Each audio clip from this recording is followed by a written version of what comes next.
being hit by a human being. There's a whole different level of blunt impact trauma, like a car wreck. It's just getting too ridiculous now. I'm getting to the point where I throw punches and I literally hurt myself because there's so much power up in it. He wants to go to his right. He's got to go through a land. What's up, fight fans? Top of the morning, everybody.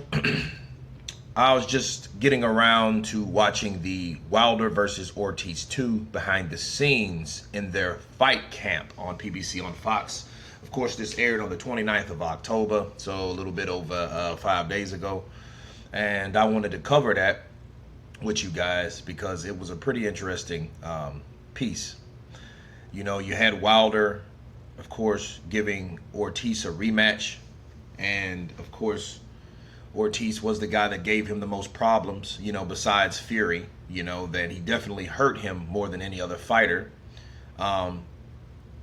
in his career. So he is doing it again. He is risking another fight for Ortiz. And what made this very interesting is the backstory. You know, that is why 24/7 on HBO, All Access on Showtime, you know, the gloves are off on other networks. You know, those are why those particular fights were good, because they gave you a backstory. They gave you something to know about this fighter while training and something personal about this fighter. You know, these are not just animals in the ring or gladiators or whatever, or machines. These are people. They have personalities, they have families. You know, let me begin with Luis King Kong Ortiz. Ortiz, you know, of course, since 2009, he defected from Cuba, and he, you know, then he left and he stayed in Mexico for a while, then later on the United States. And it was lonely being so far away from his family, because if anyone doesn't understand about Cuba, Cuba's very isolated, okay? It's only so many places that you can go being Cuban, okay?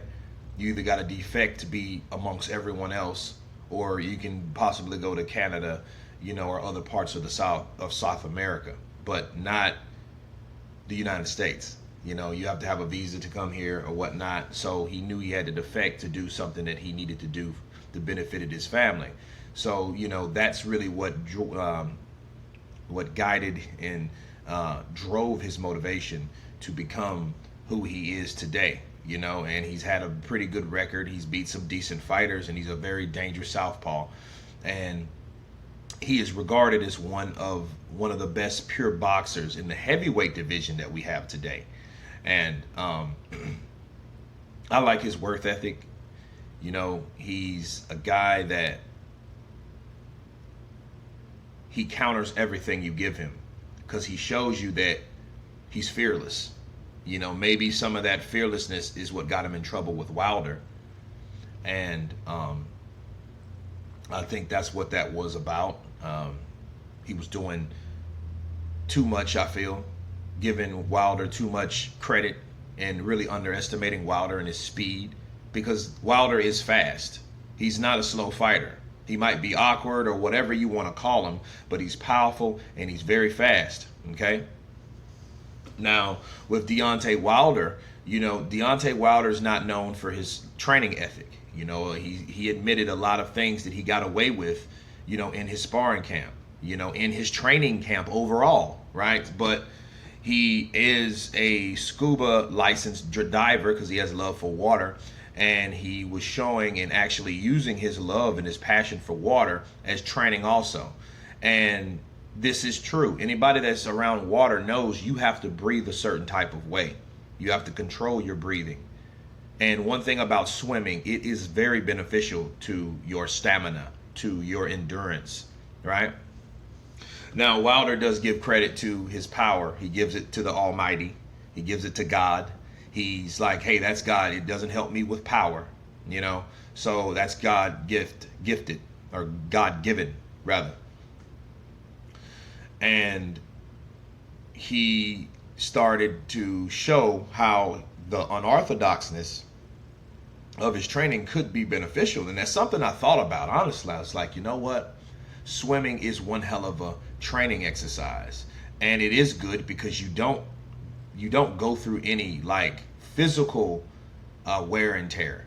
Now, you could always pull something though, because I've done it swimming myself, just getting fatigued trying to swim laps in a pool, or you're in the ocean and you have to swim a totally different way as opposed to a pool, you know. But so you can be injured by, you know, over pulling something, but not as far as, you know, like your knees are giving you problems because you're in water. So that is a pretty clever way of looking at it, you know. And I was impressed from Wilder for actually, you know, thinking of that type of method, if he thought about it, or if he didn't, you know, follow the method that somebody taught him. So it was very impressive to see him do that. Now, in what I got also from this fight camp video, and I will leave the link below, let you guys check it out. Wilder hinted on he's not going to be doing this very long, you know, so it's not too many fights that Wilder's actually going to have, you know. So, and he admitted it. He was like, hey, you know, it's getting crazy at this point. You know, I'm kind of scared of my power, and I get to the point where my power is so vicious, I hurt myself when I land because I have so much power. Well, that's one thing I have to counterpunch, you know. Wilder hurts himself because he doesn't punch properly. He just throws the punch with freakish power, but the delivery of the punch is what, the technique is what hurts his hand. He hurts it because he swings. His name is Wilder for a reason. He swings wild with punches, just meaning a wild punch could knock you out. It doesn't have to be thrown properly, but the downside is you could hurt yourself. And that's what Wilder's been doing ultimately, right?